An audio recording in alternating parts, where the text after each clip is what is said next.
Hi, Jim. Do you copy? K1GZL. Roger, Charlie. How's it going up that way? Oh, it's going fine. I'm sorry I haven't been on the last two times.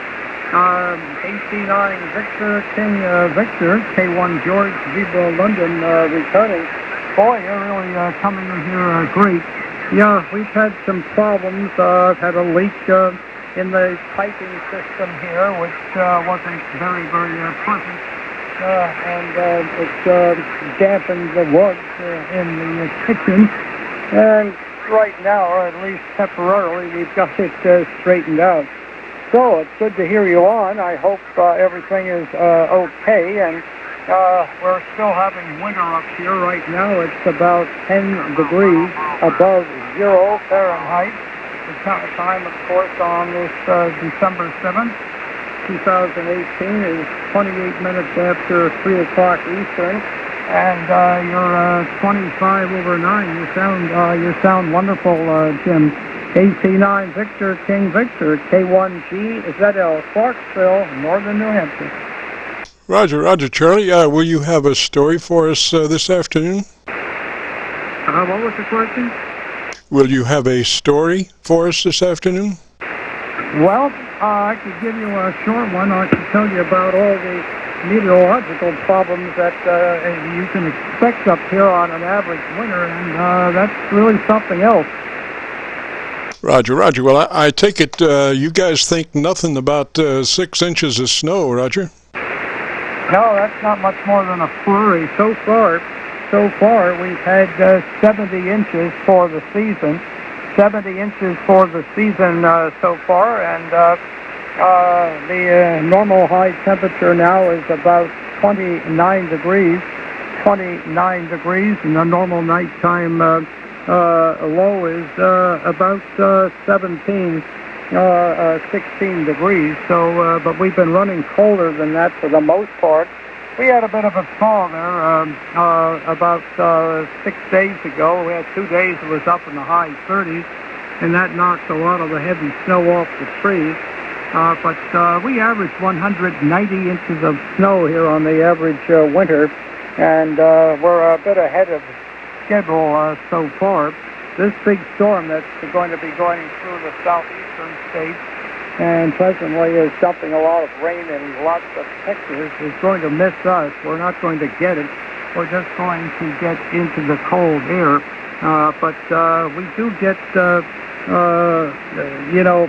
was one Christmas about 3 years ago that we had absolutely no snow on the ground, and I've been up here a little over 36 years, and that's the first time I've ever seen pure ground without snow on Christmas. But we get it up this way, and in fact, late this morning I was plowed out. So it's a lot of it's so hard. It froze so hard. The snow under the immediate salt stuff on top that you can actually walk on top without sinking too far in. Although we have a level snow now of about 2 feet on the level ground, some places less, some places more, and it looks like it really looks like winter. So the winters are as cold as the clothes you wear. The clothes you wear, Jim. But it's an invigorating climate. The town plows us out. The town of Clarksville, Northern New Hampshire, here they plow us out. And it's very, very convenient when you have a 300-foot uphill driveway. KC9VKV, K1GZL. Roger, Charlie. Now that we have just a moment, I wonder if you might tell us about your antenna. Now, it's effectively it's a 3-element 40-meter beam without any compromises, Roger? Normally, yes. Let me tell you what happened with this 3-element wire beam. About the 22nd of October, we had a heavy, wet snow. I mean, really heavy, wet snow. It was 5 inches, but it weighed a ton. You could hardly pick it up on a shovel. And I have 3 utility poles out here, amongst other types of poles, but 3 utility poles. And between the middle pole and the front one, I had a suspended rope, which has been up there 35 years. A suspended rope running from the middle pole to the southwest or west-southwest pole. That held up the top. That held up the top of the diamond-shaped wire quad. It held it up. But what happened? The snow was so heavy. One side of the rope at the speed where the rope fed the top of the quad driven element, it broke off. So what happened? The quad directed collapsed down about halfway down to the bottom of the quad, and it fell forward. It fell forward toward the driven element pole, the front one, and it got way out of alignment, and I have not been able to do anything about it.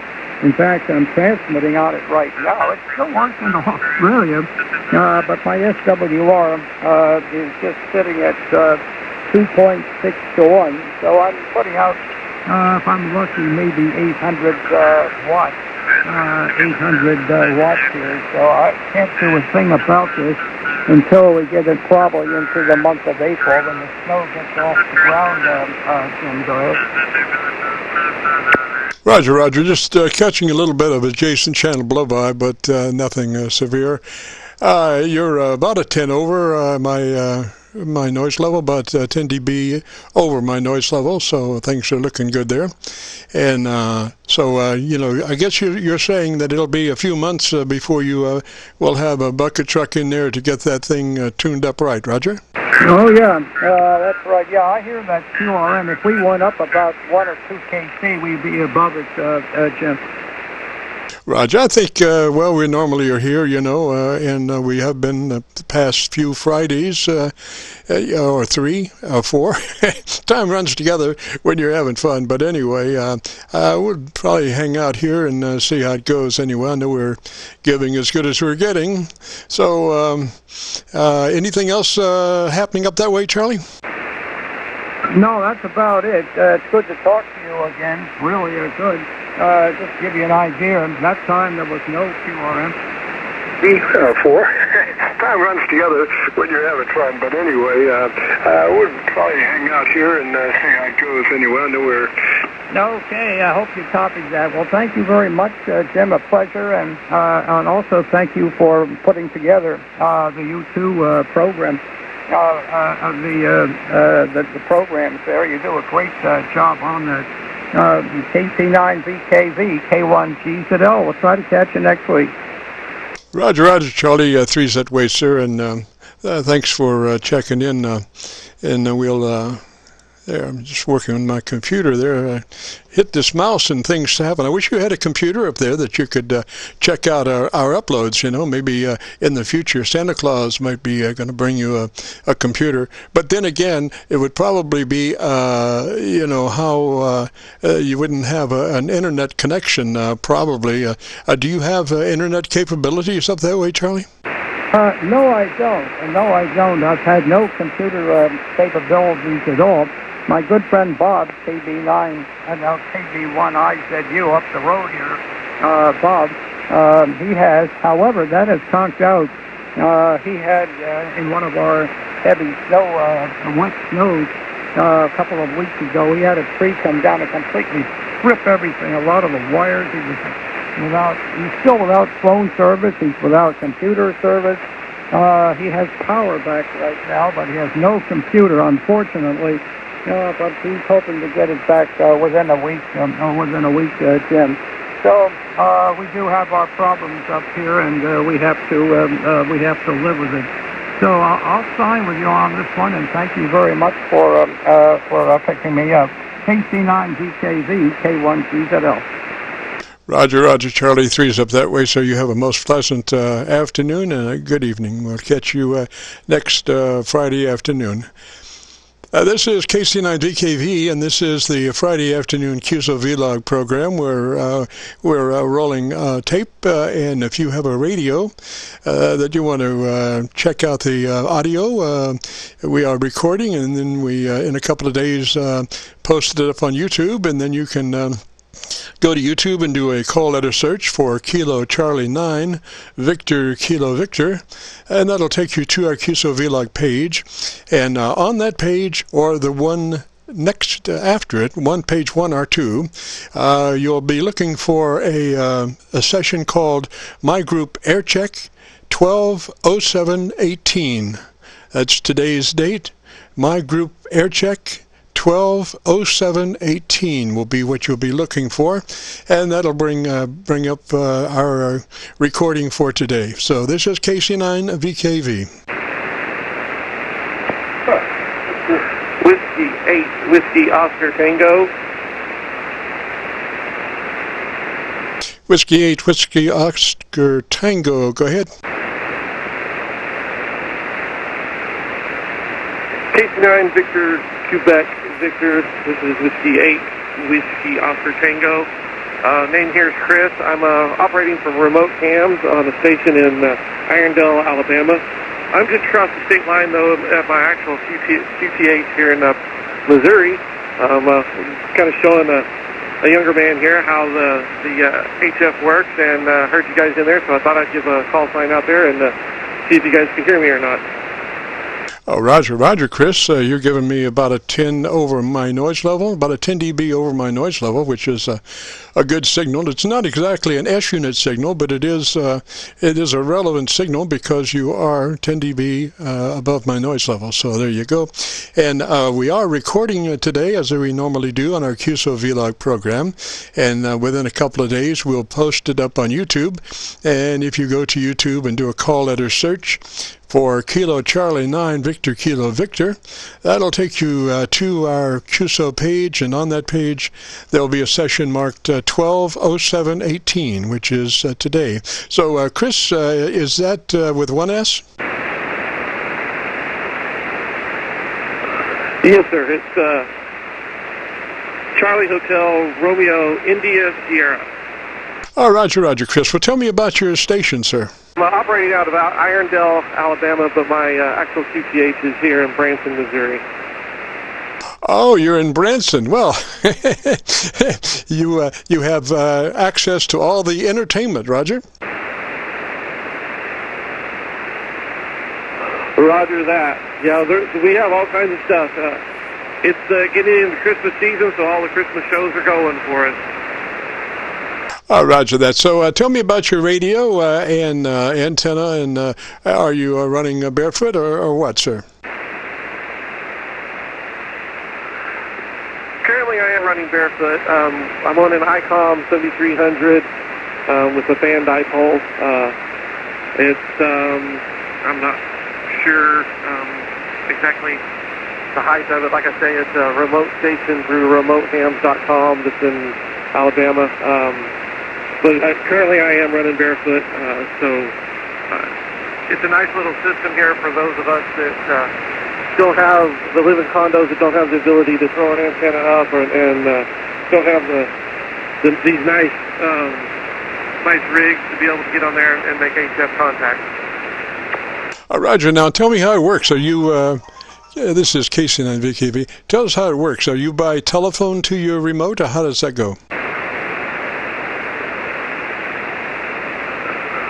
Well, it's an application you put on your Windows or on the Windows computer, and then you connect via the internet through just cable. I've got cable internet, but anyway over the internet, and then you connect into their station, which is the same way. They've got the program running on a computer there that's tied into the rig, and then it's all uploaded and you sign in.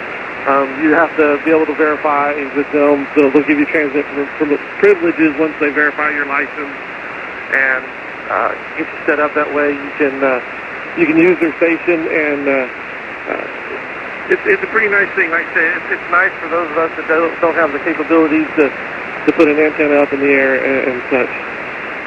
Oh, Roger, Roger. And running a 7300, the audio, of course, is beautiful. Now, where's the actual transmitter located again? It's in Irondale, Alabama.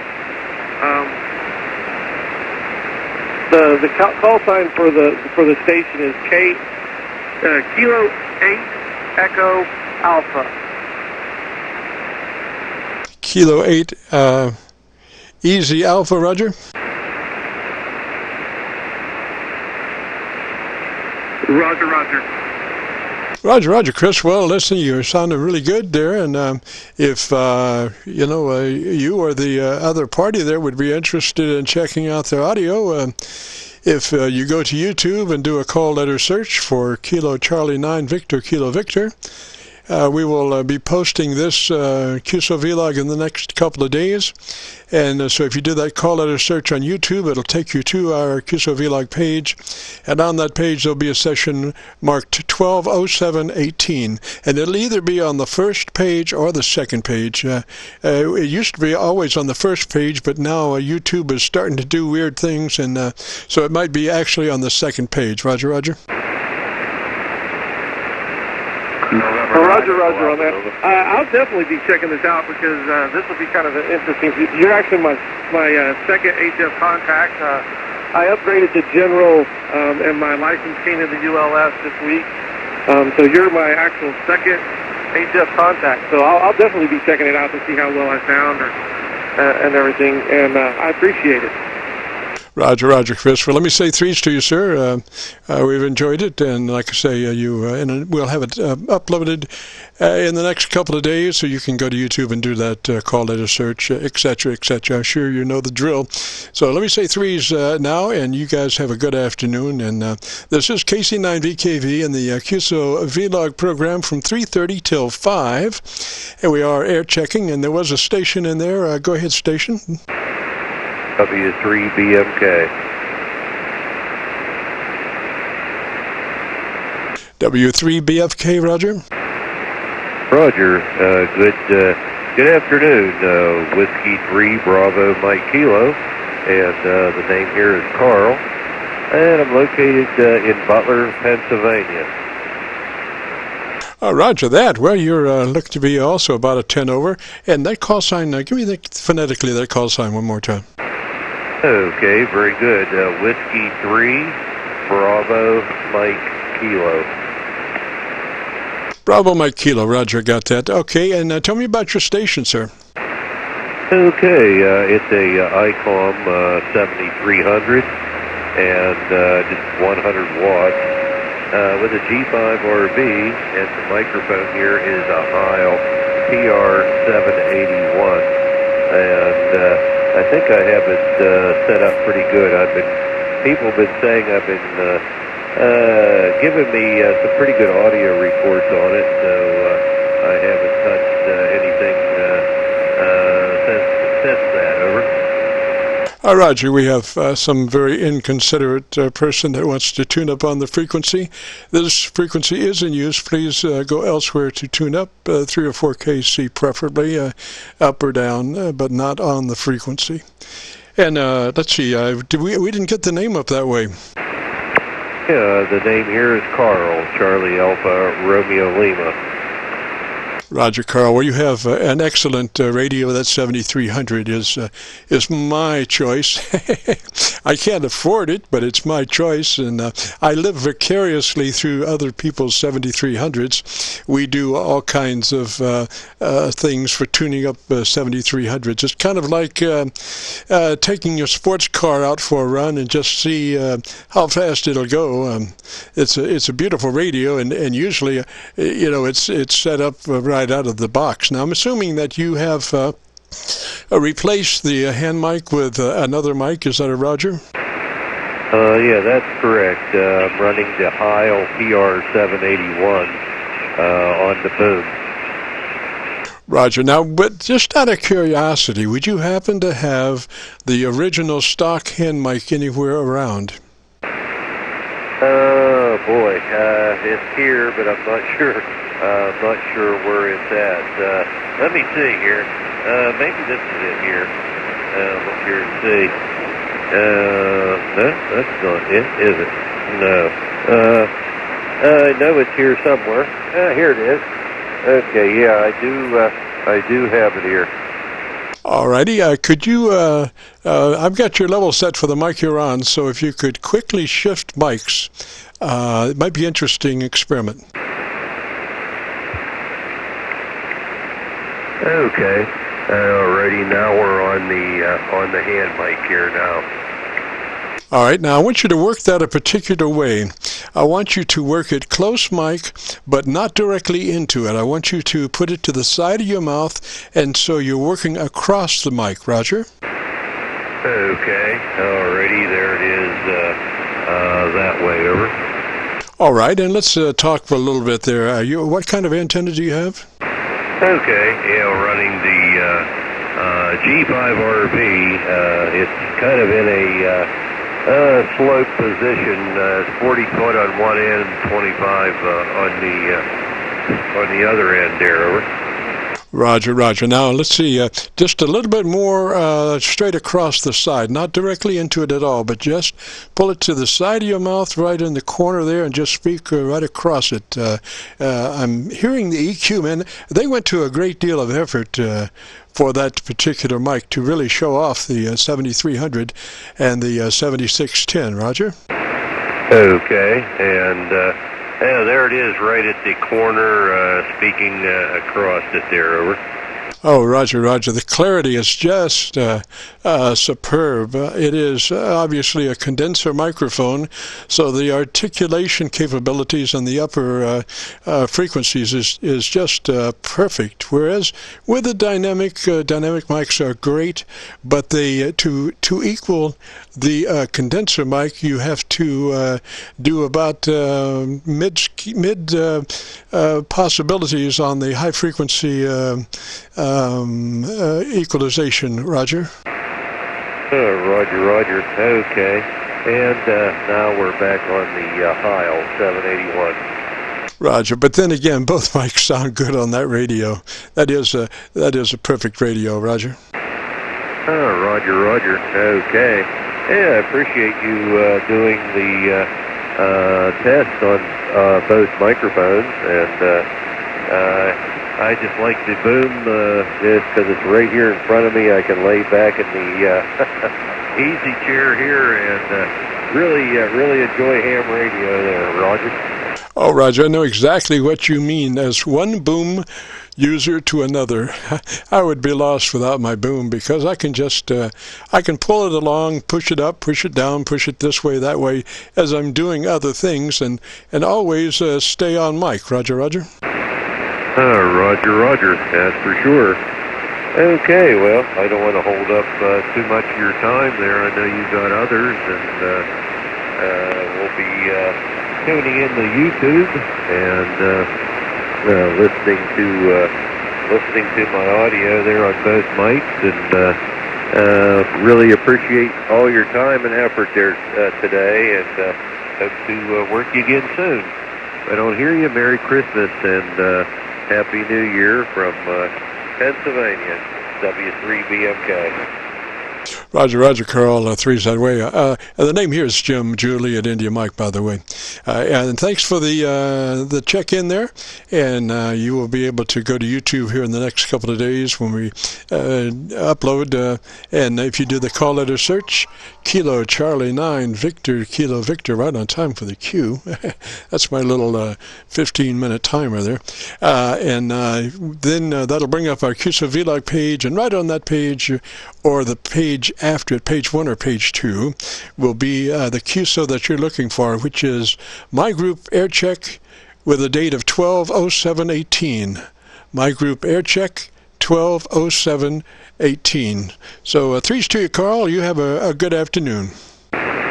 Okay, very good. You said that was Victor Charlie Victor, is that correct?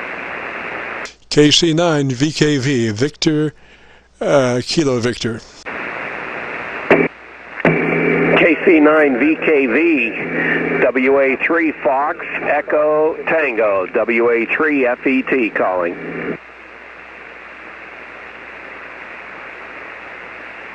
Roger, Roger, WA3FET at KC9VKV.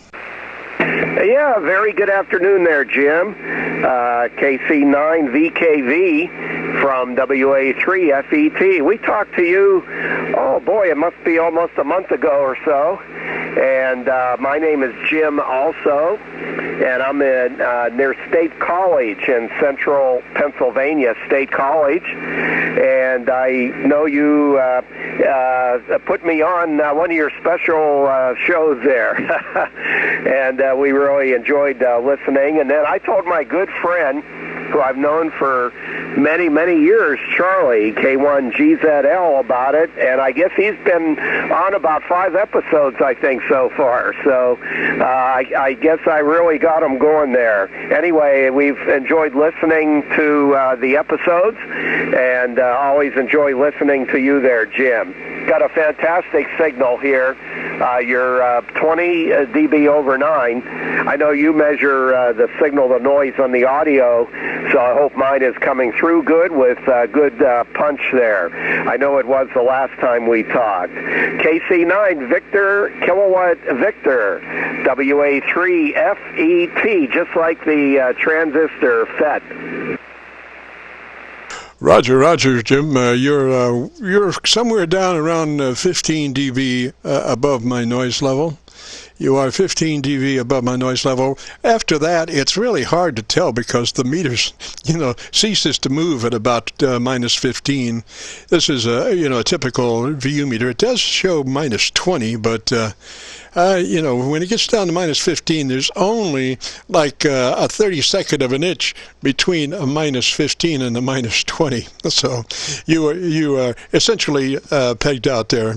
A good signal, good audio, and it's just really good. And Charlie, thanks for introducing me to Charlie, or Charlie to me. We have become good friends, and he does usually have some interesting stories to tell. He comes down like burns the holes in my antenna from up around the Canadian border, and he's been working on his antenna, or is going to have to, because he has some snow damage. But anyway, it's sounding great, Jim. Okay. Well, you're sounding great here, too, Jim. I don't have a VU meter, but I got the S meter, and you're way, way up there. So we have what they call a pipeline, I think, between us right now. And this is WA3FET.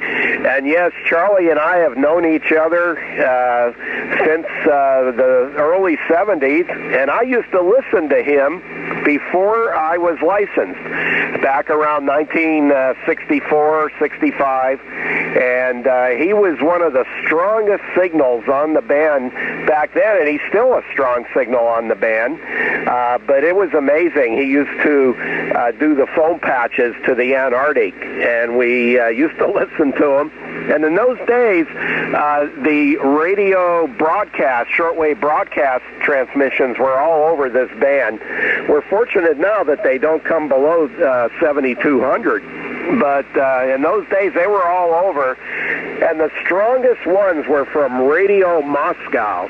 And I used to hear Charlie. He would come on, he'd put his carrier on, and he'd be tuning up. And then I'd go check Radio Moscow, and I'm telling the truth, he was just as strong as Radio Moscow in those days. So I said, this is a fella I got to get to know.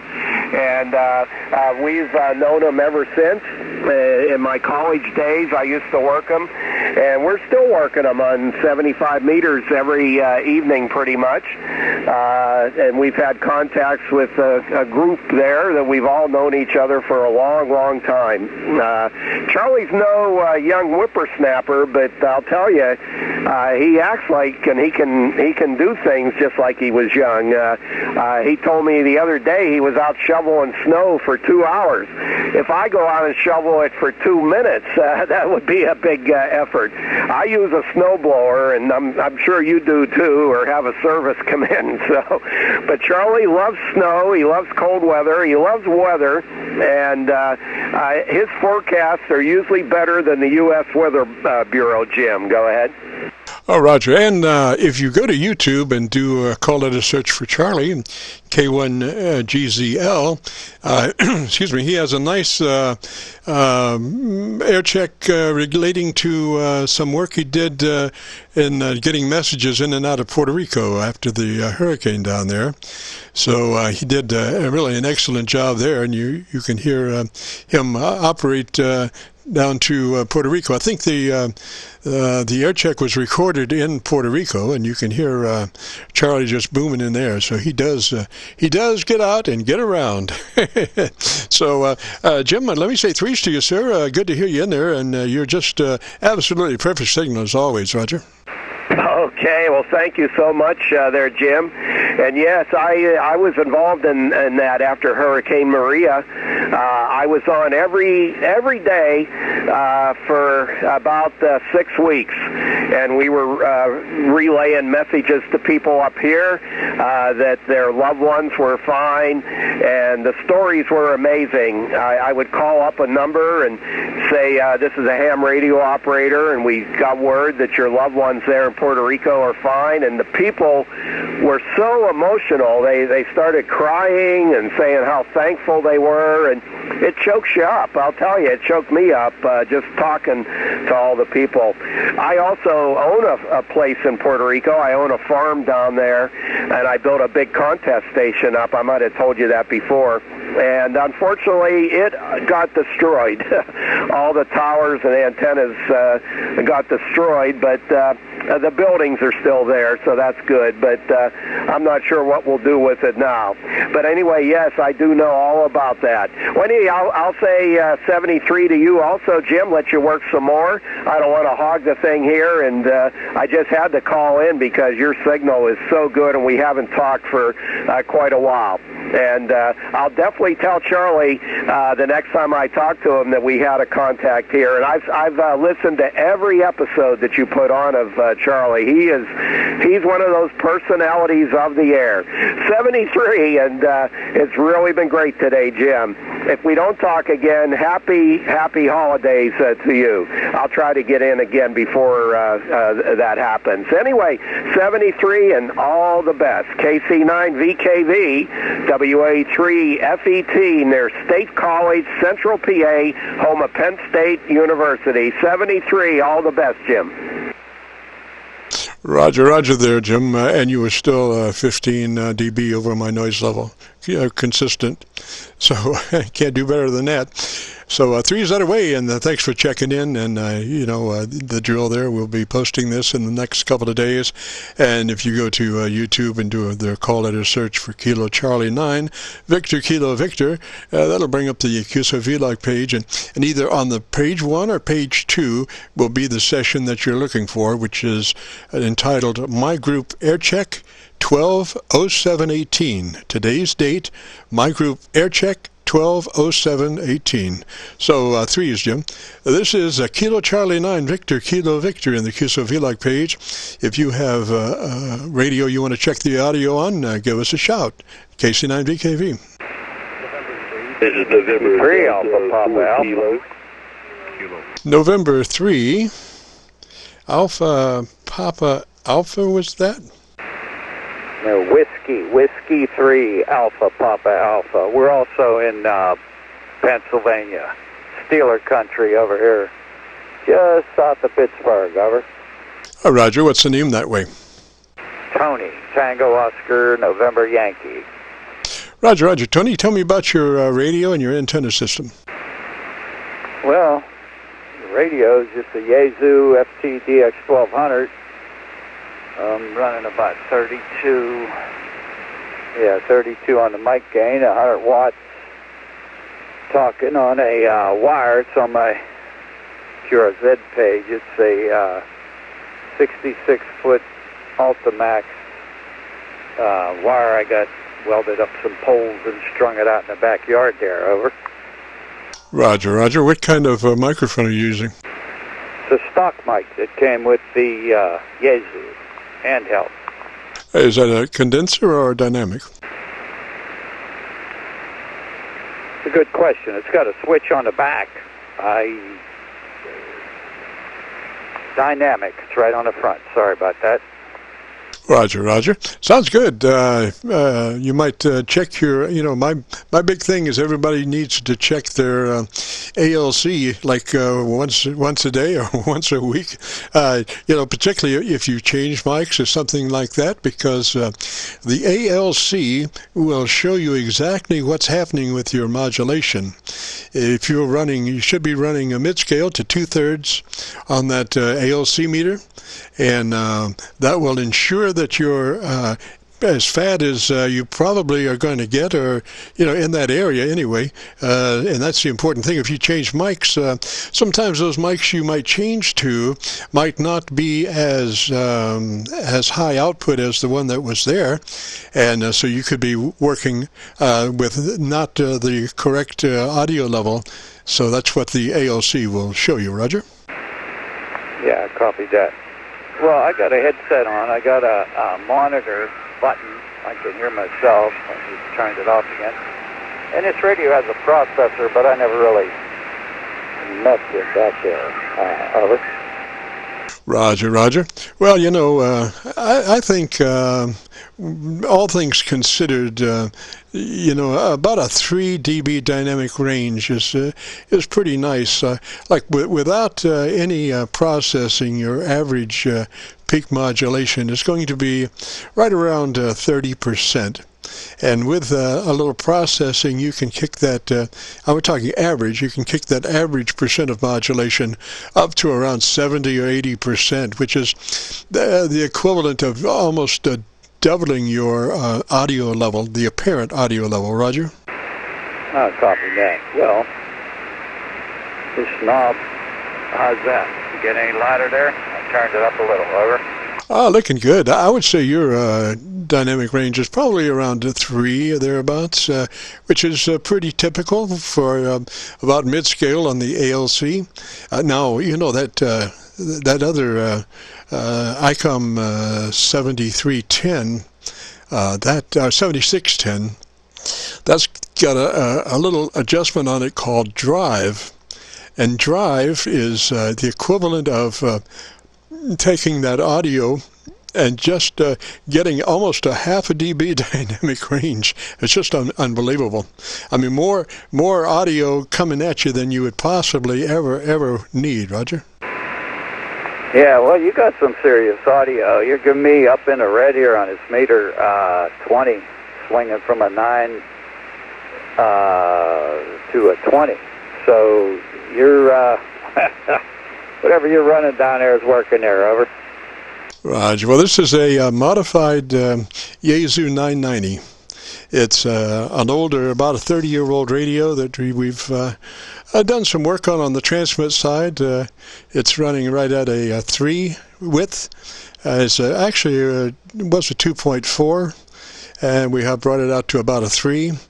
And then on the receive, we have worked on the receive frequency response to make it just ultra flat through the range of the bandpass. Roger? Copy that. Yeah, well, that's radio you have. You can probably hold a resistor or a capacitor in your hand. I looked inside this thing, and it's like micro surgery, all that surface mount stuff. Over. Oh, Roger. Well, it's like little bumps, little bumps on the PC board. Now, what can you tell from a bump? What is it? Is it a resistor? Only the schematic knows for sure, and probably you don't get those anymore. You just get an owner's manual, no schematic, and so Lord knows what those little bumps are. Roger. Copy that. No, this did come with a schematic. Yeah, I used to repair radios and TVs and VCRs, a few other things. But since I went to this surface mine, because I worked for Bell South, that's Bell Atlantic, now it's Verizon, and I used to. Okay, I'm retired. Anyways, nowadays it's like, little bumps. We'll just let it go at that. Roger. About the only thing I could do possibly would be to interrupt the bump, and but I would never be able to replace it with another bump. You know, I don't know if they sell bumps like that anyway. But anyway, sounding good, Tony. You're like about a 12 over my noise level, 12 dB over my noise level. And I'm beginning to think that those signals, you know, I'm talking dB over noise because I'm looking at the output of my receiver on a VU meter, because I have the front end RF turned down to the point it's kind of like the same philosophy as how you would copy CW, only injecting enough RF to get the job done. And so I'm running just below compression on the front end, which obviously negates being able to use the S meter for any relevant signal description. So I just use I'm looking at the audio output of the receiver on a VU meter, and I've got the voice set for 0 level. So when the person ceases to speak, the meter then shows what the residual noise level is. Roger, Roger. Oh, copy that. Sounds very interesting. I just got this. This came with it came with a needle that swung back and forth. I like the bar. I have it set for the slide bar, bar graph, whatever you want to call it. And like I said, you're going from a 9 to a 20. And when it passes the 9, it changes to red. So you're doing a fine job up here in Pittsburgh. Over. Thank you, sir. Well, when I was working with my Elmer, when we were developing the QSO-VLOG system, you know, he was telling me that I should be Class A signal from Montreal to Miami, and from New York to New Mexico, simply from well, we were using a inverted V at a 45-degree angle. So, and it has come to pass that inverted V at a 45 is very omnidirectional. So I get just as good up towards Montreal as I do down towards Florida and Miami. So, you know, and with 1 kW, part of it is the geographic location of Louisville, which is very central to working the East Coast and working from New York to New Mexico. Roger. Yeah, copy that. Yeah, I just looked you up here. It says you're about 348 miles from where I'm at, down there in wherever you're at, Kentucky. So, you know, I don't know if you got a beam or inverted V, whatever. I got an end-fed, like I said, a wire. It's on my QRZ page, second picture, I think. And, you know, I set a goal to get 100 countries. I got 102. And this is all new to me, you know, ham operation. I've been only doing it for about going on 2 years. You know, I got my extra and all that. And I had to get the extra to get the 100 countries. They hit that century marker. And now it's like, yeah, okay, I did that. So I just scan I just scan around now and talk to anybody there, ever. Oh, roger that. Yeah, I was just giving you a drink of coffee. Now, let me see. I'll put my thinking hat on, and I'm saying that your antenna is running east and west. Is that a roger?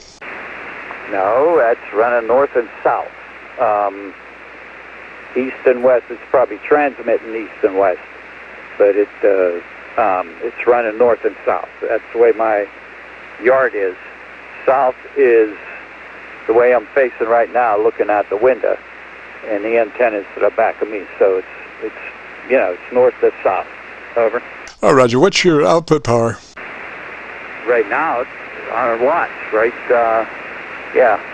And microphone is 42 now. I turned it down a little.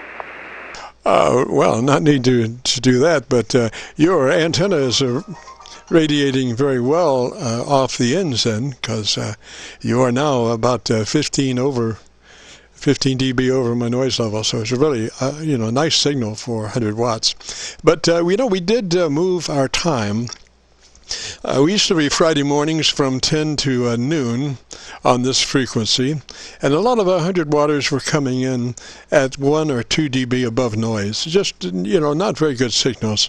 So we said, well, maybe we can pick up some additional strength on this band by going in the afternoon. So now that we're running between 3:30 and 5, the signals have improved maybe 5-6 dB, Roger. Yeah, copy that. Yeah, I don't know. You're coming in there like wall to wall here. Like I got a neighbor, I can almost see his antenna, and you're practically giving me the same signal. So it must be them conditions there, over. Roger. Yeah, well, that's what we were hoping. That, and obviously you're a prime example. Your signal would, in the morning, might be 1 to 2 dB above my noise, and now it's 10 to 15 dB above my residual noise. Roger. Yeah, copy that. See, I don't know how to do that dB above noise thing here.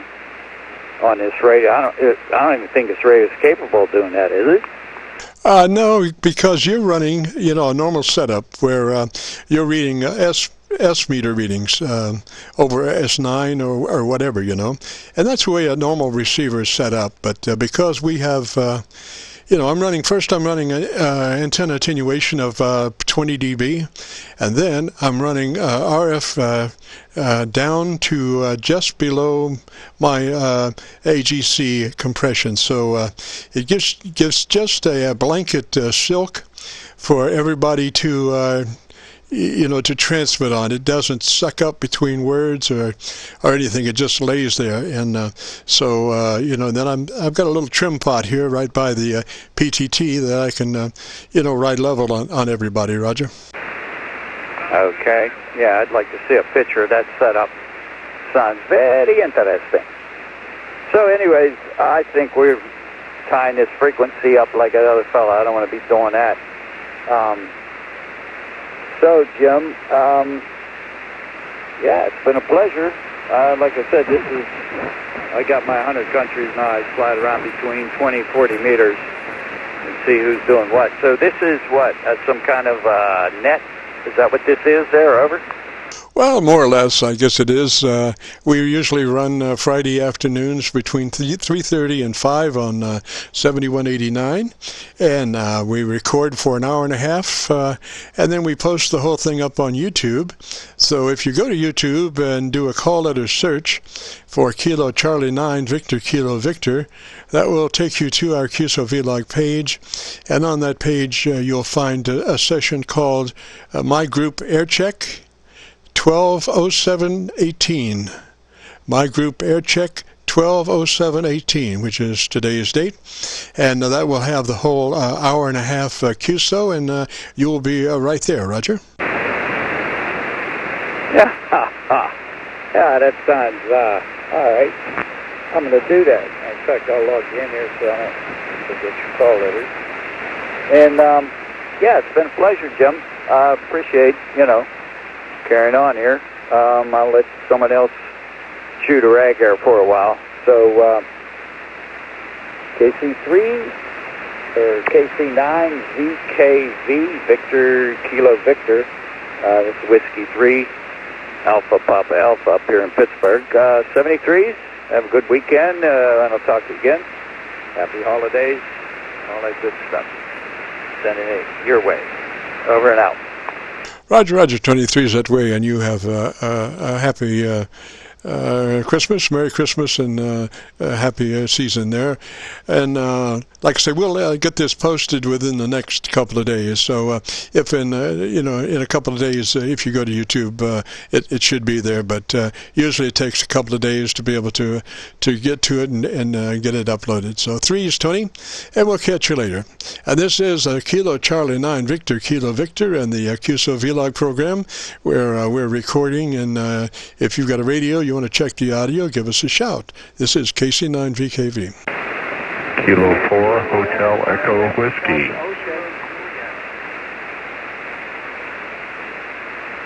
Kilo 4 Echo Hotel Whiskey. Check it. Kilo 4 Hotel Echo Whiskey, HEW. Joe is the name here. Juliet Oscar Echo.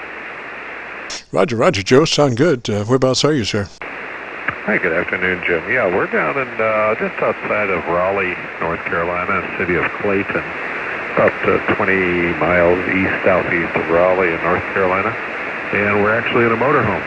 We're in an RV park. We're full-timing it, and I'm running an ICOM 7300 inside the motorhome, and on the rear ladder of the motorhome, I have a Eagle 1 vertical, one of the push-up verticals, and I'm really happy with it. We got it about 6 months ago before we started our trip around the country in June, and we've just been delighted so far. I'm just running it at 100 watts and no amplifier, and wanted to know how it sounds. And I do have the stock mic. I was listening intently to your discussion with a couple of fellows back there. I've heard a lot about the microphones on these. I understand, maybe I heard it correctly, the same fellow, Bob Heil, did the microphone development for this microphone I'm speaking into. Is that correct? I don't think so. Bob is pretty much a dynamic microphone person, and those microphones are a condenser. So I would be very surprised if he were involved in the development of that microphone. But somebody was, and somebody did a real good job as far as developing that microphone for the 7300 and the 7610, because it just is so beautiful. It just shows the radio off so good, you know. And I think, a lot of folks have changed mics and put that hand mic in a dresser somewhere or in a closet or something. But in order to come up with the same frequency response, and they're running a dynamic, they're going to have to crank in a little top-end EQ to match the performance of that hand mic condenser. Roger?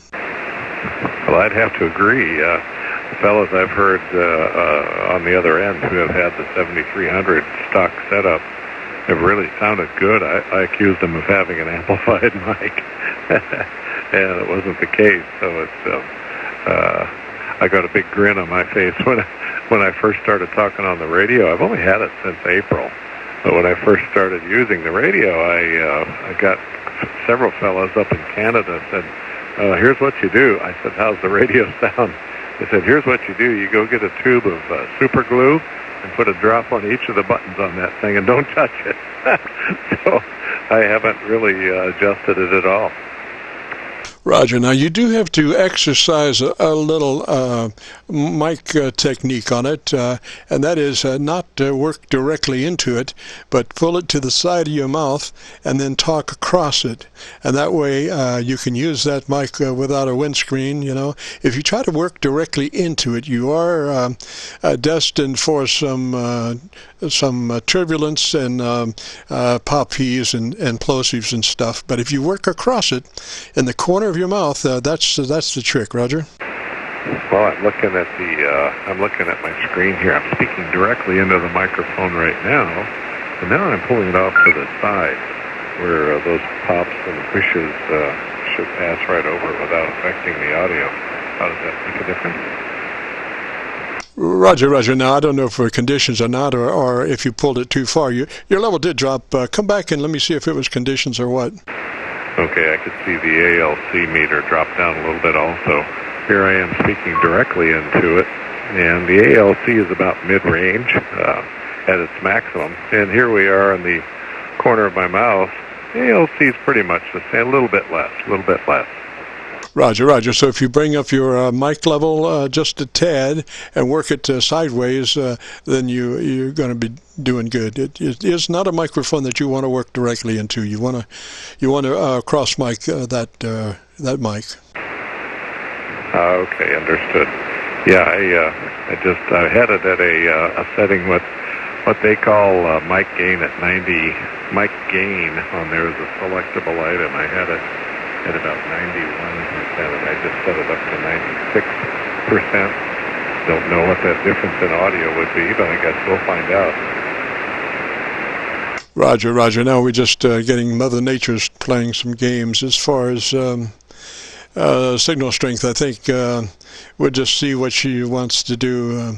But anyway, that hand mic is not to be sneezed at. That's a great mic. And folks, you got to realize that when they, obviously most people want to use a boom or a desk mic or something rather than the hand mic. But they should be aware that they're going to have to crank in a little top end EQ to match the performance of the hand mic, Roger. Oh, that makes perfect sense. I was looking at your web page here in the video, past productions there. I see the mic you use. That does look like a nice setup. I would have to call you the Rush Limbaugh of ham radio. How's that? Roger. Well, it's a real blast to be able to talk to a bunch of people for like the hour and a half that we usually run the thing, and that 7300 and the 7610 are truly two of the most outstanding radios going today. I think the limiter in both of those are just perfect. I mean, it's called a Stonewall limiter. And as when you run, mid-scale to 2/3 on the ALC, that limiter is just sitting right in back there and just starts to fatten up that audio signal by only a couple of dB. But a couple of dB of Stonewall limiting will take you from 30% average peak modulation up to about 60 or 70%. So it's just two beautiful radios, Roger. Oh my gosh, yeah. I've noticed also it does not let you overmodulate what I would call, back in the old days, the early CB radio before it got trashed. We used to pay attention to that with our lollipop microphones. You could overmodulate way too easily. This thing will not let you do that, apparently. No, that's the neat thing about a Stonewall limiter. It establishes a point, and when you turn up your mic gain, all that happens is that your audio signal just gets fatter. It doesn't get past that 100% because that's a Stonewall limiter keeping it there in the ALC circuit. It just gets fatter, Roger. The engineers that designed this radio really knew what they were doing, and I think they took a lot of good input and good thought, and they wrapped it up in a really nice package here. I just couldn't be happier with it. Anyway, I know there's a couple other fellows that wanted to come in there and do the same thing I'm doing, so sure enjoyed the QSO, Jim. I will ride along here since I love listening, and so we're clear. If you'll be clear on your final with KC9 Victor Kilo Victor. This is Kilo 4 Hotel Echo Whiskey 73. Roger, Joe, 3Z sir. Like I say, that's a great radio. You should be very proud of that, and I wish I had mine. I have offered the wife 5 years of honeydews, but I still haven't managed to convince her that she should, or I should get that radio.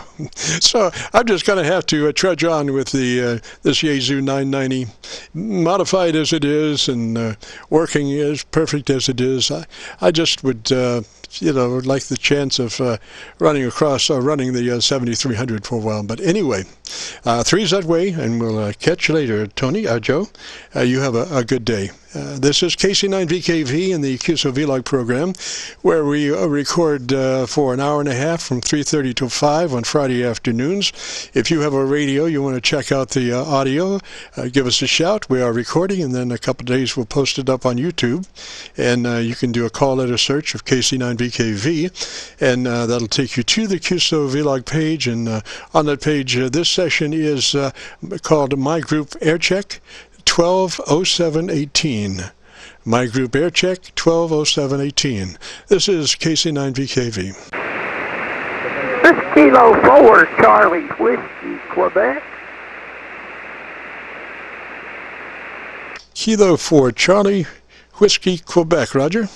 Roger, the name here is Winston, like in Winston Churchill. And I just got a new Ten-Tech Omni 7 here, and trying to make sure it's working okay. So how's it sounding on your end, over?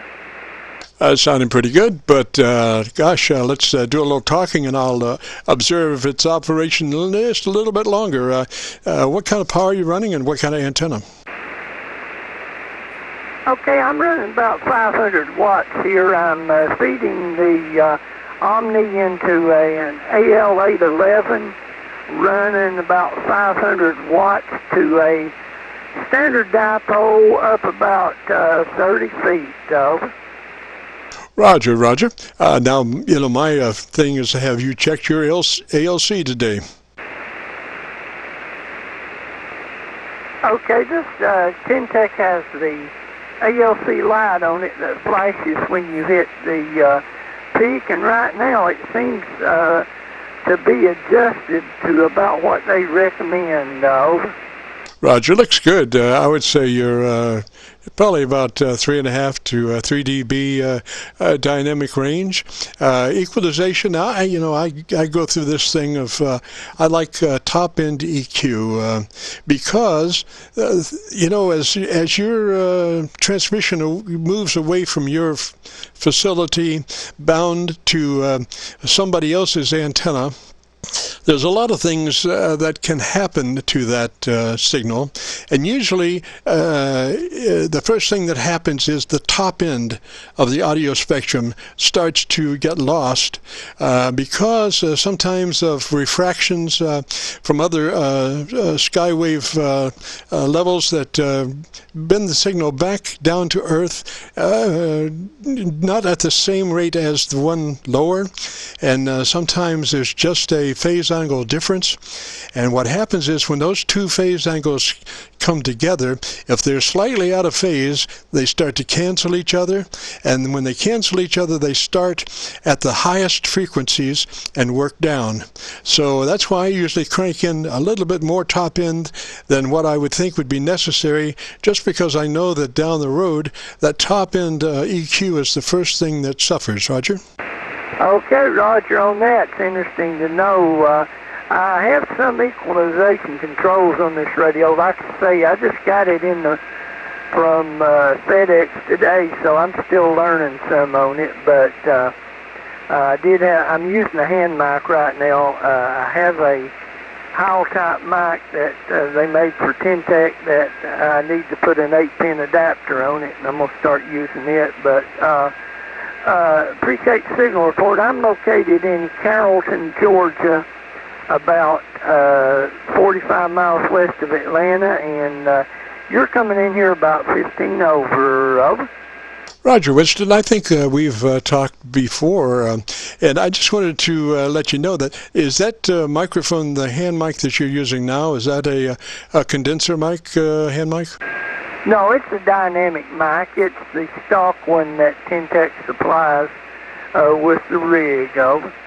Roger that. Well, this sounds good. It does sound good. Obviously, when you switch over to the desk mic, you be sure and consult your ALC after you switch, because there will be probably a level difference between your hand mic and how you work the desk mic.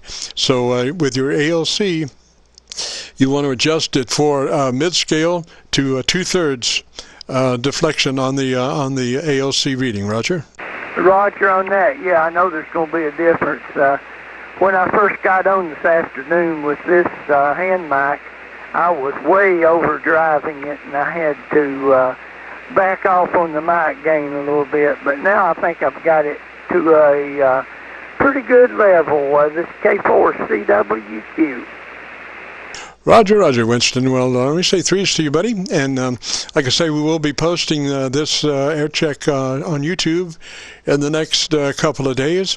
So if you go to YouTube and do a call letter search for Kilo Charlie 9 Victor Kilo Victor, that will bring up our QSO-VLOG page, and right at, not at the top necessarily, but on that page, or page 2, since YouTube is doing strange things, there will be a segment called My Group Aircheck, with a date of 12/07/18.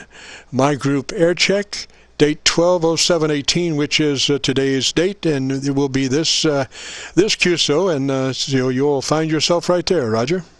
Roger on that. So we'll say 73 here, and this K4 CWQ. Roger, Roger, Winston 3's underway. This is KC9VKV and the Friday afternoon QSO-VLOG program. If you've got a radio you want to check out, give us a shout. We'll record it and post it on YouTube. KC9VKV. Kilowatt Bravo 5, Oscar Bravo Whiskey.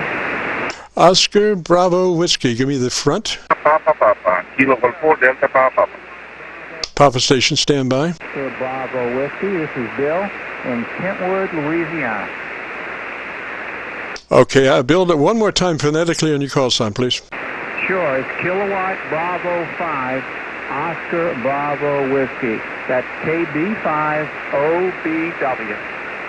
Roger, Roger, Bill, I got you now. And whereabouts are you? I'm in Kentwood, Louisiana. Kentwood, Louisiana, Roger.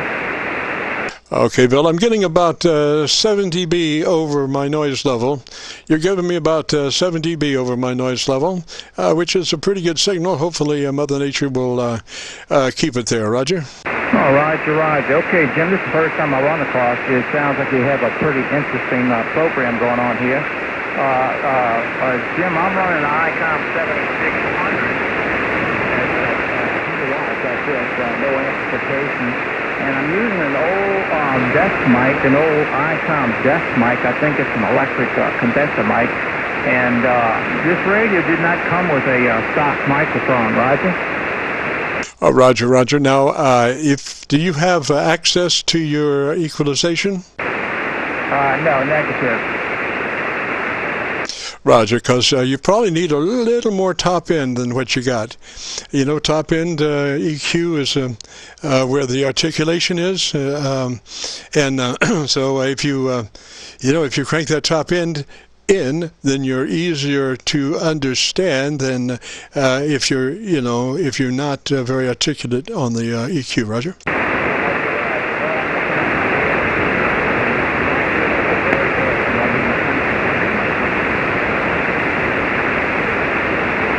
Bill, I tell you, I think Mother Nature's done us to us. I got nothing that last transmission. You were under my noise level. So try one more time, please, sir. Maybe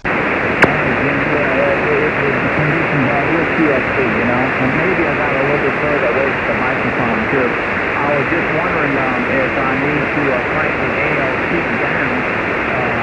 I'm sorry, the mic gain down. ALC is right at the ratio of where it's peaking, Roger. Not enough to copy, just something about ALC. What you want to do is adjust the mic gain until the ALC is showing you mid-scale to two-thirds scale operation. You want to stay within the ALC max, but you want to run it at least mid-scale to two-thirds open. And on the EQ, I tell you what I do normally. I will start with, if it's a three-band EQ, I will start with the mid-range, the 1KC, I will leave that flat. The mid-range I'll leave flat, and I'll go to the upper side, the top-end EQ, and I'll give it half of its possibilities. If it's 0 to plus 10, I'll give it a plus 5. And then I'll go to the bottom end, and the bottom end is the secret to making it a QSO mic or an attack mic. If you are like a 0 level on the bottom end, if you came up maybe plus 1, you would have a QSO mic. If you rolled off minus 4 on that bottom end EQ, you have an attack mic for DX or contest. So it all is right there in the bottom end as to how you want to shape that microphone. Roger. Okay, Jim, sounds good. I'm going to have to look at it.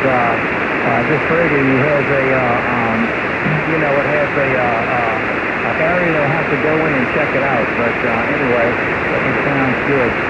Jim, now this radio did not come with a stock microphone. The radio above it doesn't. And I'm just wondering how come they didn't include one in this radio. Gosh, I'm not copying you enough to really tell you, to give you any opinion about the EQ. I'm not hearing you clearly enough to be able to give you an exact EQ. But I can only tell you what my generalities are. That is the mid-range. On 3-band EQ, the mid-range it's flat. The top end I will take to a plus a half of its possibilities, and then on the bottom end, whether I want a QSO mic or an attack mic, I'll either leave it flat or essentially flat, or roll it -4 or so to make it more a contest mic. Getting rid of the bottom end pretty much and just making it upper end attack. Roger. Okay, Jim, I won't talk to you any further. I know it's kind of hard when you're hard to understand. So anyway, look, thanks for the info. I know I will check it out, and you've been very helpful. 73, Jim, KB5OBW.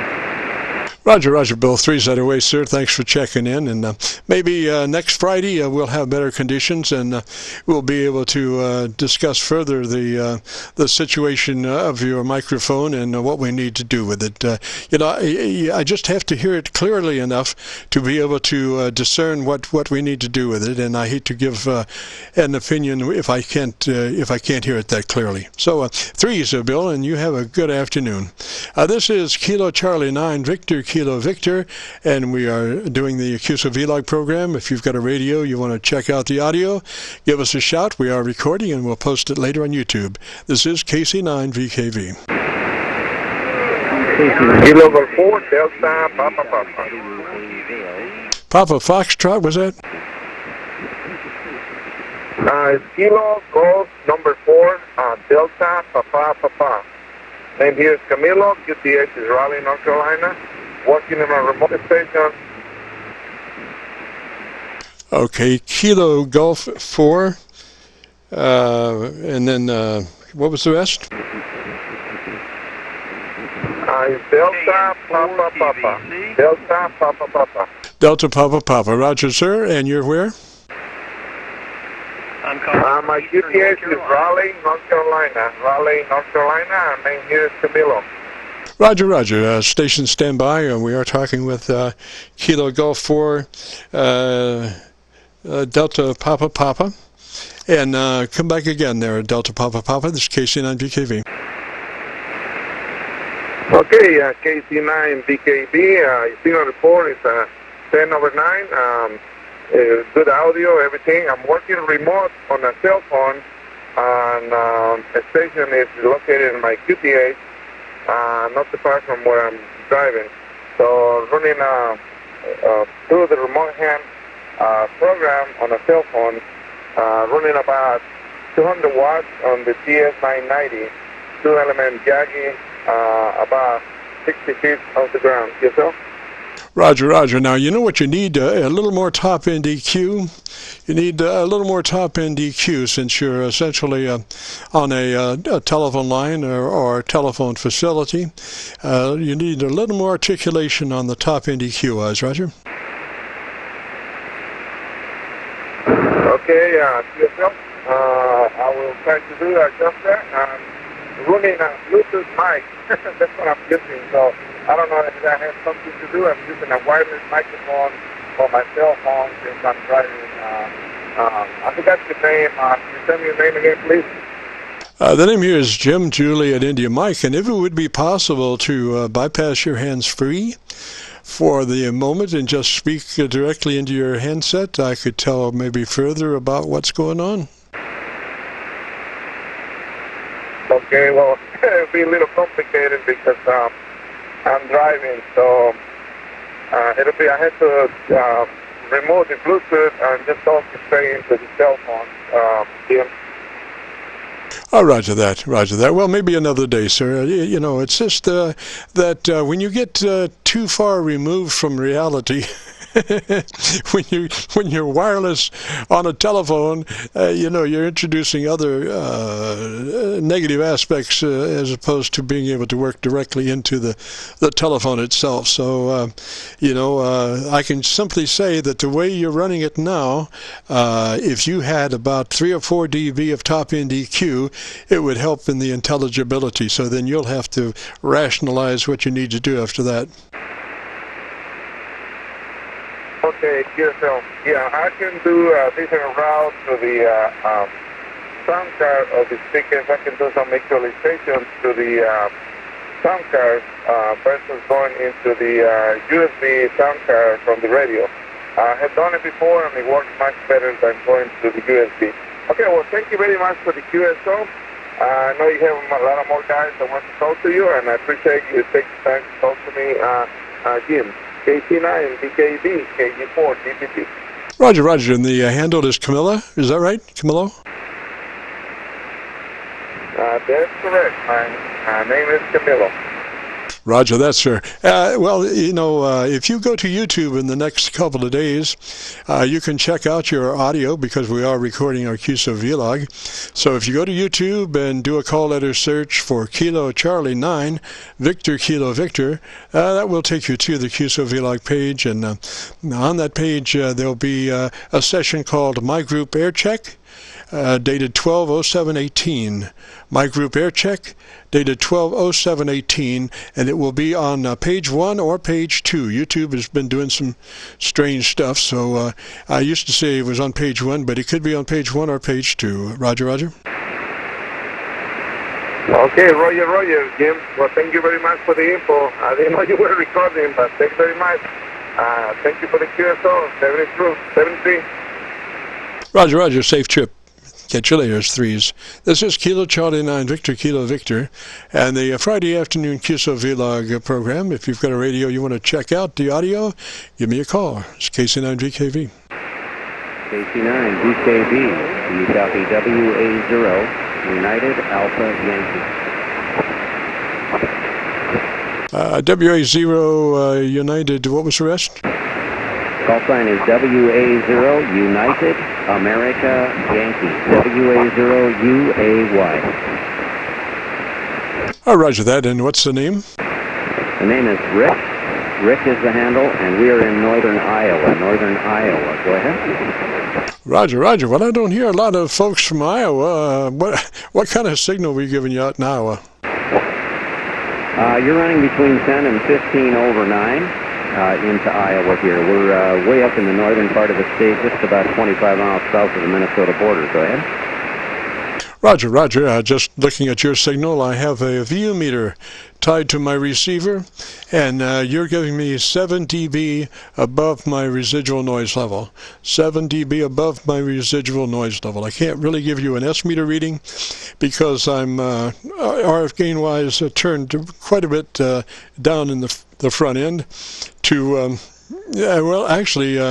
just below AGC compression. So obviously my S meter is no longer calibrated to be able to give you a real S meter reading. Roger, Roger. Yes, Roger. Well, that's fine. That's fine. Not a problem at all.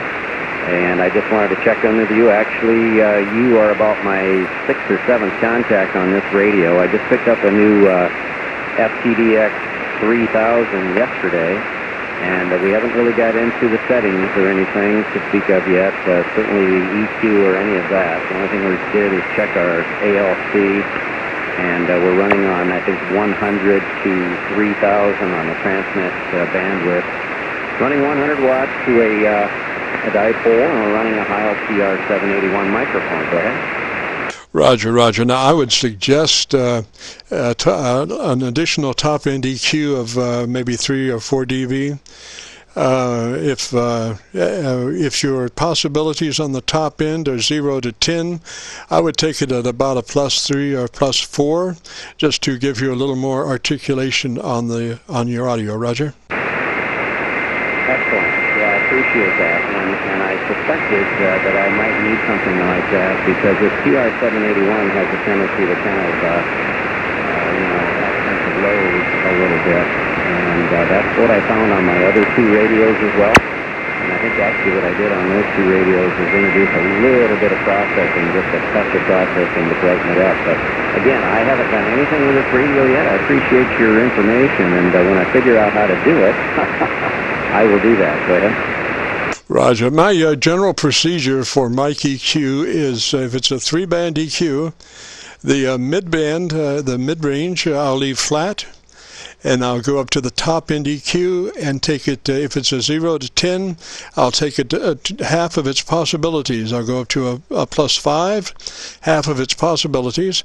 And then on the bottom side, depending on whether you want QSO or a contest, that's all in the bottom end. And, not knowing the microphone, I would start with flat on the bottom end, and then depending on which way you need to go for QSO, or if you want it more sharper for contesting, I would roll that bottom end maybe 2-3 dB, something like that, just depending, because you never know about the microphone itself, but you want a little more body on the QSO and a little less body on the your contest mic. But you don't want to necessarily, a lot of folks just crank up that mid-range for contest, and you want to leave your the top end, because that's where your articulation is, and so you want to stay as best articulated as you can,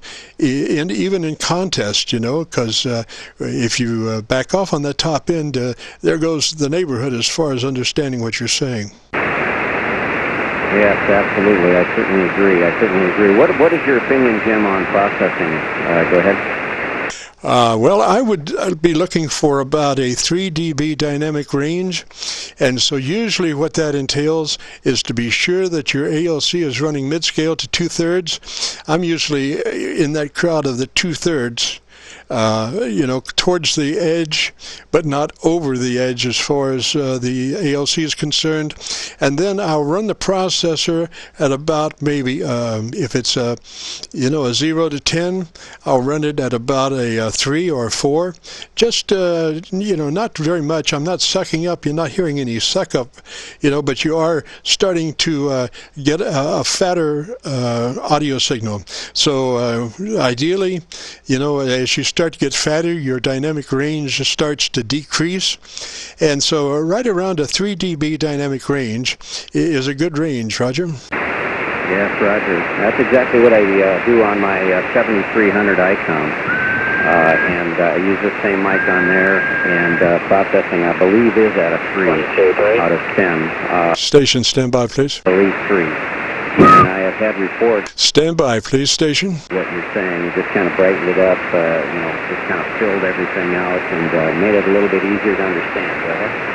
Oh, absolutely. Yeah, that's it. The whole idea is to be able to be understood from point A to point B, and you can have 1 billion watts, but if your audio is not very articulated, it's difficult to understand. So you're right there, and hopefully you'll be able to tune that radio, when you delve into it a little bit further. So let me say 3s for now, and you have a real good afternoon, Roger. Yes, Roger. Okay, thanks, Jim, for all your help. Appreciate it. And your signal sounds fantastic into Iowa here. So KC9VKV 73 WA0UAY. Roger. 3 set way, Rick, and have a good afternoon. And the other station now that was calling, go ahead. Other station, well, gosh, you were whistling and I thought you were ready to go. I guess not. This is KC9VKV in the Friday afternoon QSO-VLOG program. If you have a radio, you want to check out the audio, we are recording, and we'll be recording up until 5 o'clock or so. Maybe a little bit longer, I don't know.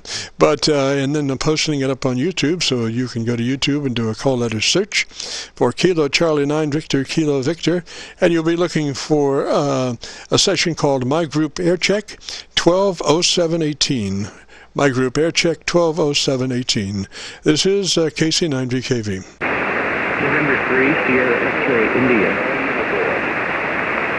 Sierra X-ray India. Give me the whole call sign. November 3, Sierra X-ray India. November 3, Sierra X-ray India. Over.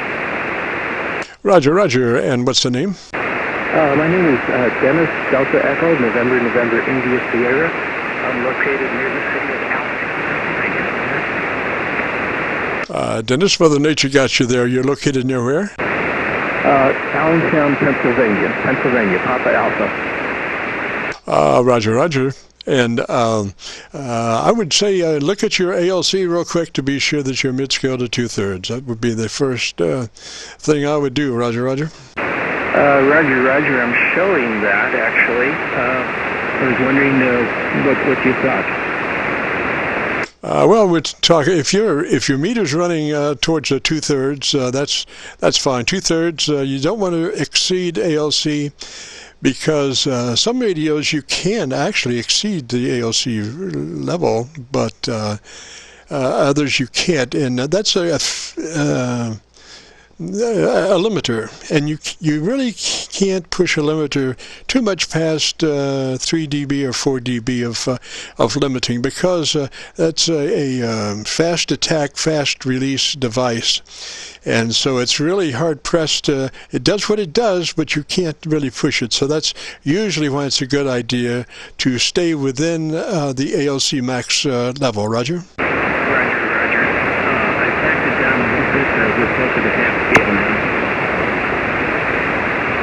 Gosh, you are now about 3 dB above my noise level, so it's really, really close. But come up on mic and let me hear you one more time. Okay, Jim. I got the ALC down to about mid-scale. 1, 2, 3, 4, 5, 5, 4, 3, 2, 1. Over. Roger that. Roger that. Now, what radio are you running? This is a Yaesu FT991. Yaesu FT991? Roger, Roger. Okay, do you have access to your EQ? I do, yes, sir. I would go in and I would roll a couple of dB off on the bottom end and a couple of dB push on the top end, and leave your mid-range alone. Okay, stand by.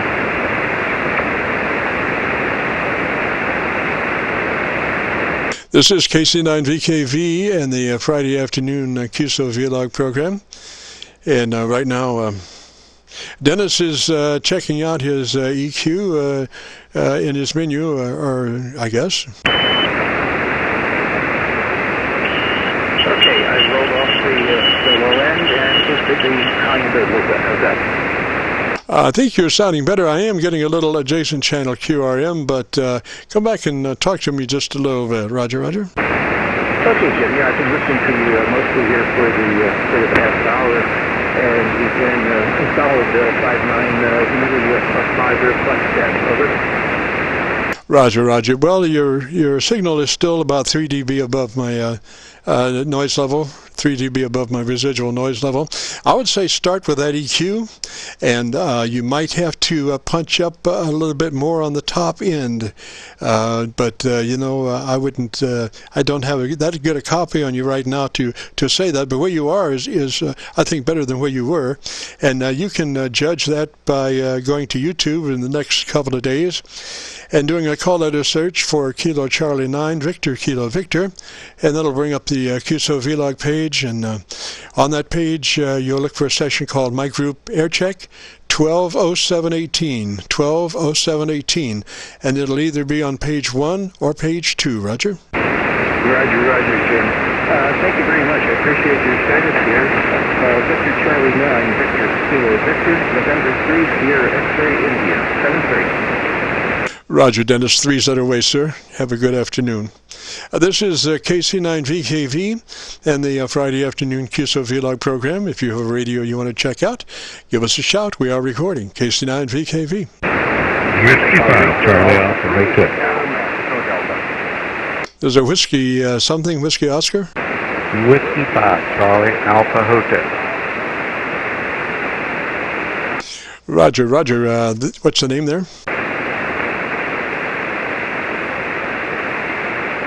Whiskey Charlie Alpha, what's your name, please? Whiskey 5, Charlie Alpha Hotel. And the name is saved, all able Victor Easy.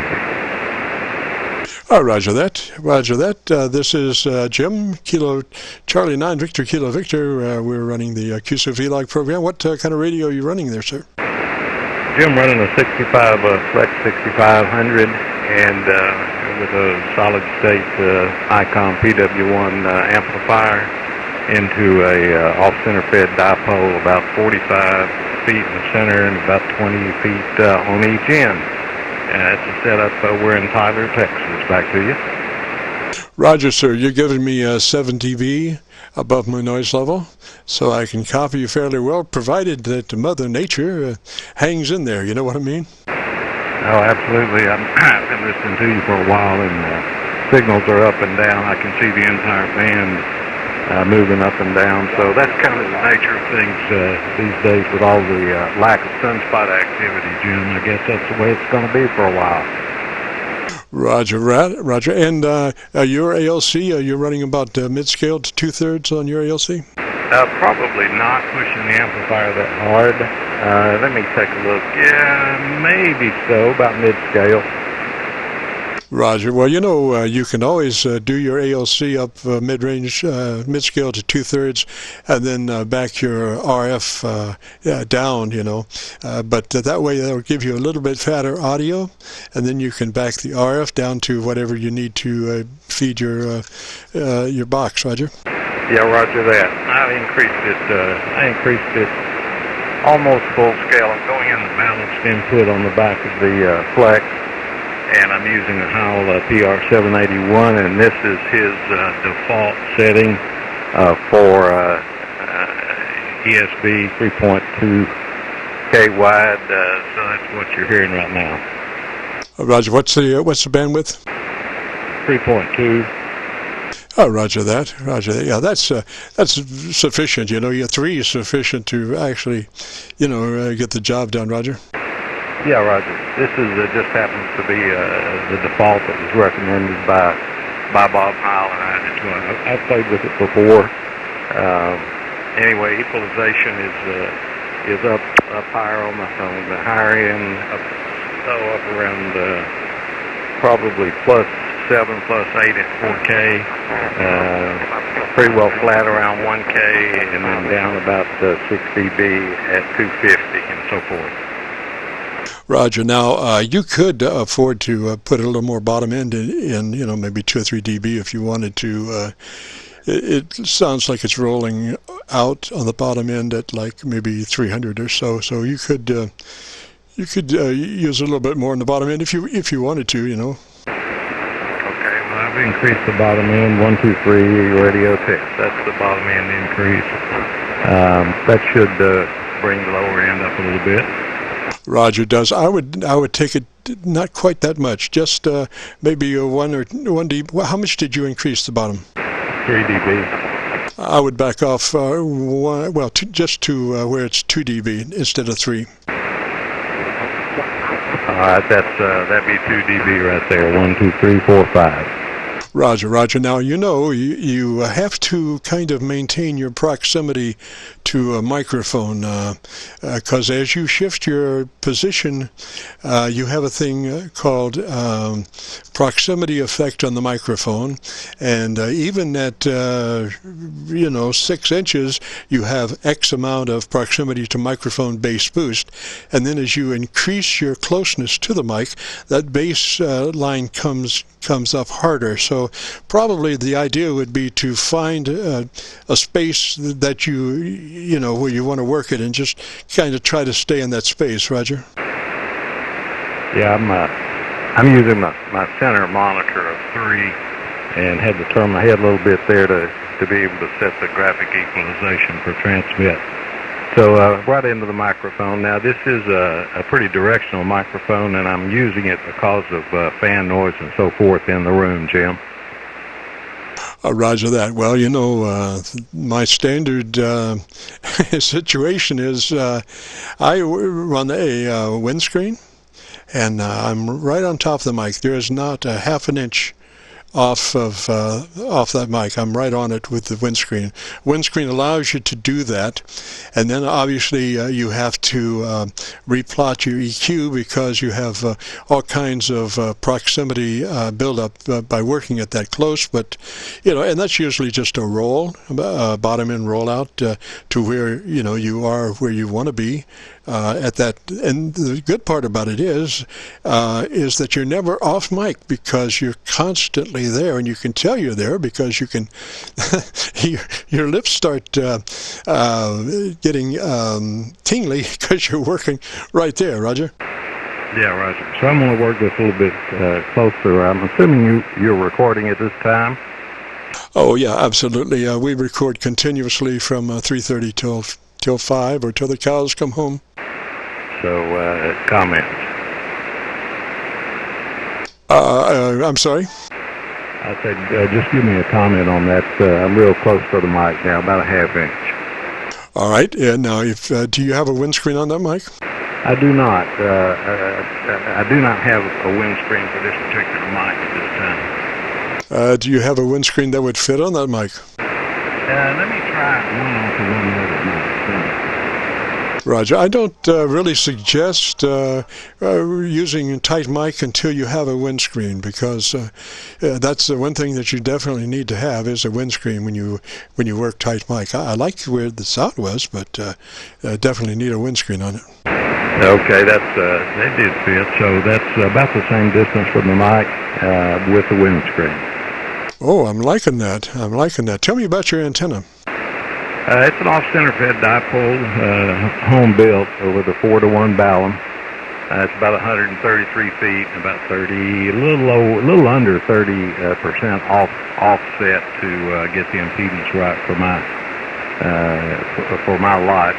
And it took quite a bit of tuning, and I used one of the expert network analyzers to set it with, and it was chasing some impedance around, and ended up with a little higher on the low end, around 75 meters, and a little bit below 3.6, and pretty good on 40, 1.2 to 1. 20's good. Of course, no 15, 17's good. So I'm pretty happy with it, and I don't have much other option on my lot. Jim, back to you. Roger. Now, do you feel pretty comfortable working the mic that way? Oh yeah. It's just not something I've done. Roger. Okay, I would suggest the next go around that you go into the ALC mode and maybe trim your audio level just a tad on your, watching your ALC and working at that proximity. Roger. Okay, so I'm going to drop it back just a little bit. I'm in compression right now. 1, 2, 3, 4, 5. That dropped it back some. What do you think? Well, just so long as you're mid-range to 2/3 on the ALC meter, that's the important thing, And if you're that, then we can talk about go back to talking about the EQ just a tad, Roger. That should be about where it's at right now. I'm actually not using ALC on this amplifier. Of course, I'm looking at the ALC on the radio itself, but it does not control my amplifier. No, you don't want to use that feedback from the amplifier. That's a big pain in the whatever, and causes more problems than what it's worth. Just use your radio ALC, Roger. Yeah, Roger. And I think that EQ's sounding pretty good, I mean, the thing is, we need to talk just a tad more. Tell me about something else there for a minute or so, where I can get about 10 or 15 seconds worth of a little more audio. Okay. Well, I'm interested in seeing what this sounds like. This is pushing my watt meter, which is the RadioCraft 3000, and looking at peak reading on it. It's pushing a lot up to 1 kW, which is the capability of the amplifier. Looking at the average, showing about 500 or so on peak, which is pretty much what I've seen before. So this is driving the driving the amplifier a little bit harder than I normally would, Jim. And the watt meter on the amplifier is showing up, and it's real stingy, peaking up around, physically on the meter, around 275 watts, and that's not unusual. Roger, I would pull off 1 more dB on the bottom end, since you're working closer to mic than normal, or than you have. At least 1 dB, maybe 2. Let's try 1 and see where it goes. I dropped it back 2. 1, 2, 3, 4, 5. That's getting a little bit closer to what Al had suggested on the bottom end. And then that is published in the radio. It's one of the default settings.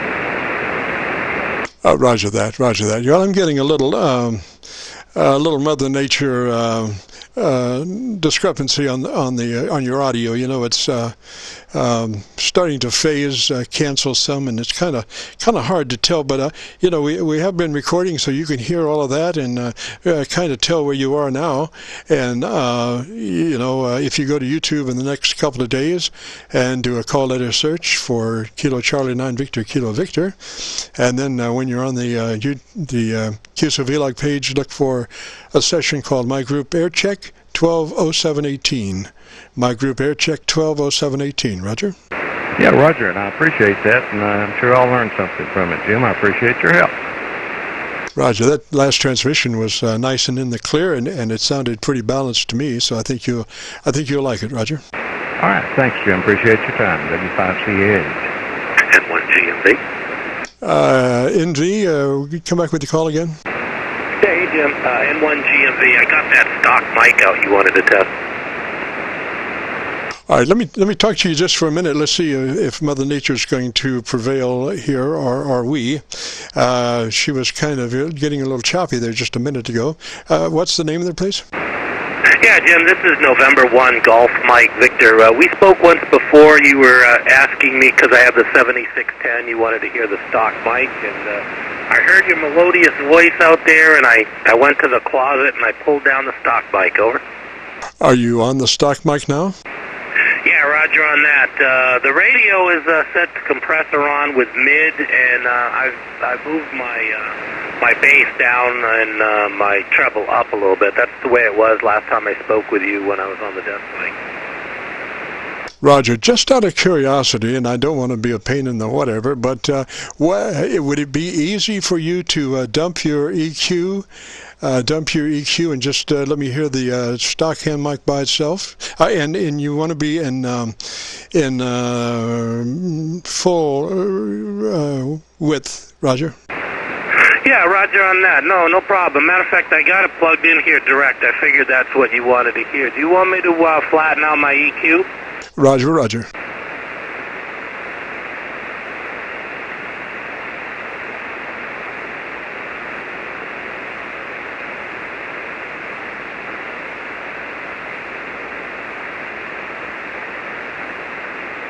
This is KC9VKV in the Friday afternoon QSO-VLOG program, and we are standing by. Okay, compressor is off, and I'm running wide, and I'm on the stock microphone, and I moved the EQs back to flat. Over. Oh, that's beautiful sound. Beautiful sound. It's full-bodied, not too deep, on the bottom end, but still represented on the low frequencies, and got a nice top end to it. They did a lot of work on that hand mic. Yeah, I heard somebody else say that once before when I had the 7300. Let me pop the compressor on, and when I get the compressor on, I just switch to mid. This is usually, I talked to somebody. He told me that when I run the compressor, I might want to run mid because usually I'll use the compressor when I'm trying to work DS. So. Yeah, no, that's a fallacy. Yeah, you want to leave the mids flat. And if and boost your top end half of its possibilities, and then roll off the bottom if you want to contest or DX. If not, leave the bottom flat, and you can QSO. Roger, Roger. Okay. Well, I was thinking about I've got it so it can preset. So compressor on, it won't change the tones. It'll just set the mid. I can have it so it presets the mid, narrow, or wide. Over. Roger. Well, just back out of the compressor. You're fine without the compressor. That will flatten your EQ on the mic. Roger. Yeah. Okay. Very good. So you like the sound of this? Yeah. It's pushing the ALC up to the top of the red, and looks like everything is okay. So you actually like the hand mic. This is what I was afraid of. You like the hand mic better than the other. You want me to plug in the 781? I got a 781 here. I can run it directly into the radio. Sure, go ahead. I really like that hand mic. It's nice and balanced, and it's a condenser mic, so it has a nice articulated top end, Roger. And to duplicate that on a dynamic microphone, you are probably going to have to plus top-end EQ to duplicate the intelligibility or the articulation level of the hand mic.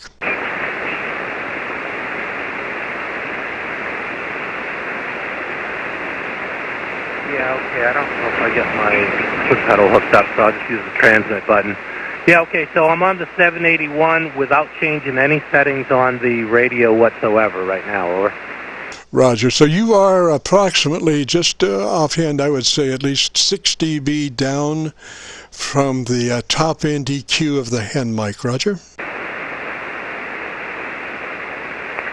Okay, so if I go to the mic gain and I'll wind that up to 100, and let's see, bump up the highs a little bit? Yeah, I would say leave the mid-range flat and use your top end about half of its possibilities, like +5 or thereabouts, and that will begin to assimilate the same articulation level of the condenser mic. Okay, and leave the bass alone. I just bumped the treble up too. Yeah, I think so. Talk to me for a minute. Yeah, okay. 1, 2, 3, 4, 5, 5, 4, 3, 2, 1. By the way, I had picked you up when I was on my little QRP radio. I really wanted to reach out to you to do this test, though, of the microphones. But I have a little mini SDR rig. I'd love to tell me what you think of that one as well.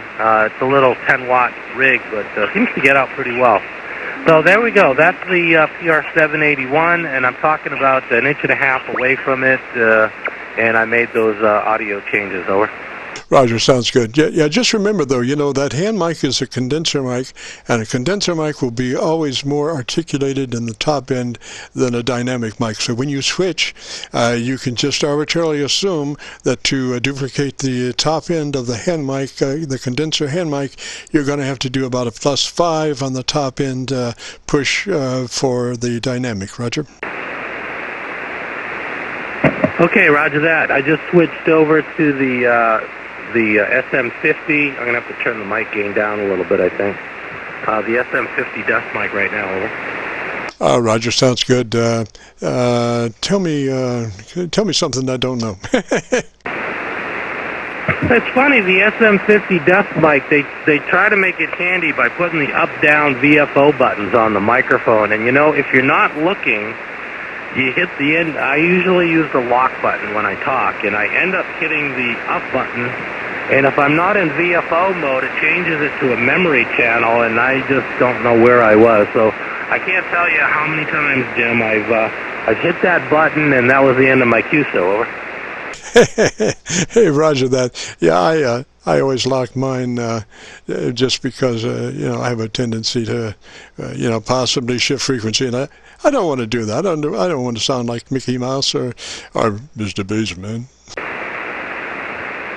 Yeah, there's actually a pinout, and I go through a mic switch, an MFJ mic switch, and I can just pull the jumper out. And I used to have it out because it irritated me to no end. So I might just pull that back out again, so the up-down functions don't work. Hey, if you got another minute, Jim, I'd like to switch over to my little mini SDR radio. It's called a RS918 SSB. It's a little mini Chinese SDR radio. I think my signal will be a little bit lower, but I think you'll be able to hear me.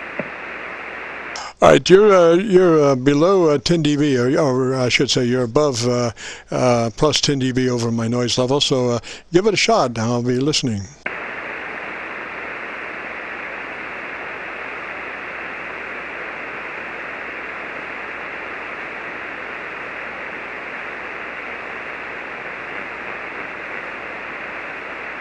This is Kilo Charlie 9 Victor, Kilo Victor.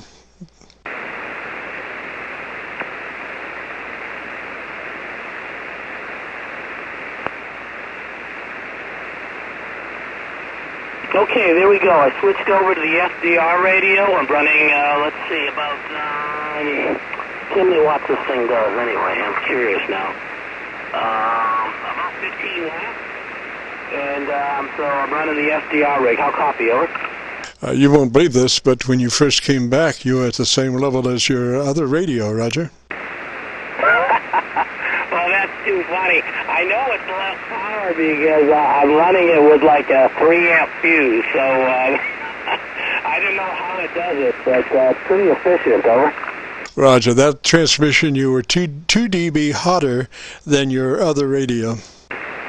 See, I can't figure that out. I don't know where all that other power goes on the ICOM, but this I get unbelievable signal report. So this is on full power. Let's see, I'll turn it down.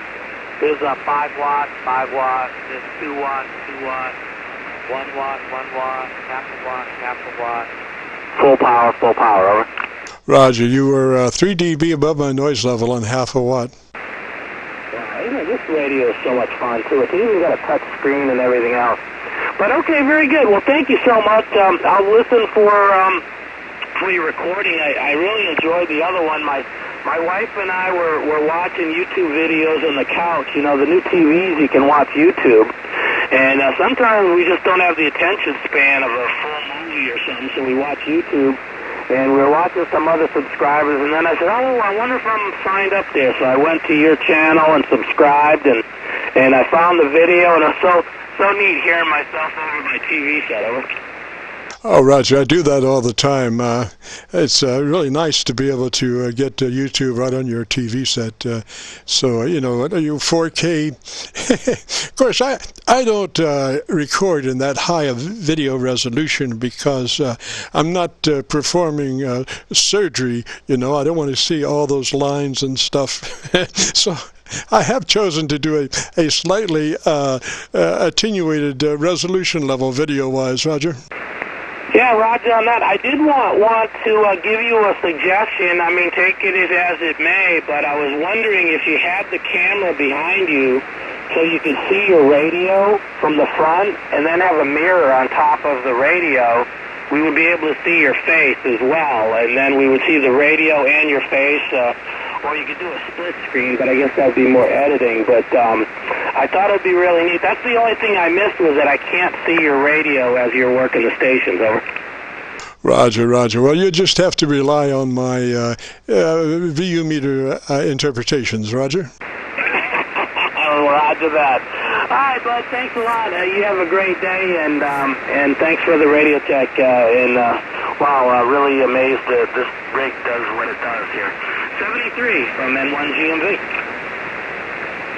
Roger, Roger. 3 away, sir, and you have a real good afternoon and a good evening. And we're going to turn into a pumpkin here. It's 22 minutes past 5, so we're well past our QSO-VLOG time, which we usually run between 3:30 and 5. So we will say 73s to everybody. Thanks for participating in this afternoon's QSO-VLOG. We will be posting this on YouTube within the next couple of days.